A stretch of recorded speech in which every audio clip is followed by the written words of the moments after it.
développement durable fait partie de nos métiers chez Suez. Nous avons nos métiers rangés en deux grands domaines d'activité. Le premier domaine, c'est la gestion de l'eau, dans lequel Suez, aux côtés des collectivités locales, gère les ressources en eau et essaye de les protéger au mieux pour garantir ensuite la qualité de l'eau que nous distribuons dans les réseaux. Et puis d'autre part, dans cette protection de la ressource en eau, nous dépolluons aussi les eaux usées pour les rejeter propres à la rivière. Et donc nous protégeons l'environnement de ce fait.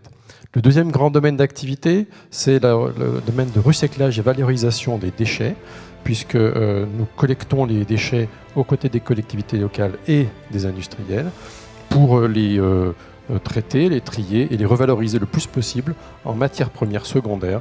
Donc nous participons aussi là encore au développement durable. Il s'agit de monsieur le maire Jean-François Jeunet, à la commune de Gennes-Lard. Face aux enjeux des décennies à venir, on a un rôle à jouer et que la consommation d'énergie de nos territoires est importante. Le deuxième, donc, c'est le vecteur économique, puisqu'en fait, quand on consomme moins, on maîtrise nos dépenses de fonctionnement, ce qui nous permet aussi de garder une fiscalité relativement soutenable pour nos citoyens. Quelques chiffres qui peuvent éventuellement faire réagir la salle, mais moi je connais un chiffre pour mon interco, je vais l'extrapoler au niveau du département. Grosso modo, le département doit donner 1 milliard d'euros pour financer les stars du PSG par le biais des énergies. En fait, si on arrive à garder cet argent sur nos territoires, en rénovant nos bâtiments, on maintient des emplois sur ces secteurs d'activité.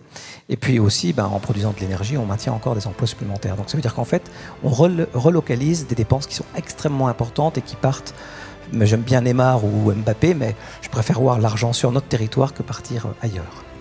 On n'avait pas chiffré précisément comment chaque rénovation allait impacter le bilan global, mais l'idée c'était effectivement d'obtenir des résultats pertinents sur la fin de ces années.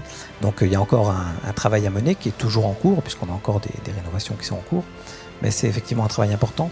Et on n'a pas travaillé que sur les bâtiments, puisque vous avez vu dans le petit film, on travaille aussi sur le patrimoine, et on essaye de faire en sorte que ce patrimoine-là, qui est un patrimoine local, qui appartient à nos habitants du territoire, ils participent aussi, eux, à leur mise en valeur. Voilà, donc on a associé à chaque fois dans des projets les habitants du territoire à ces projets de façon à ce qu'ils soient acceptés de façon beaucoup plus importante.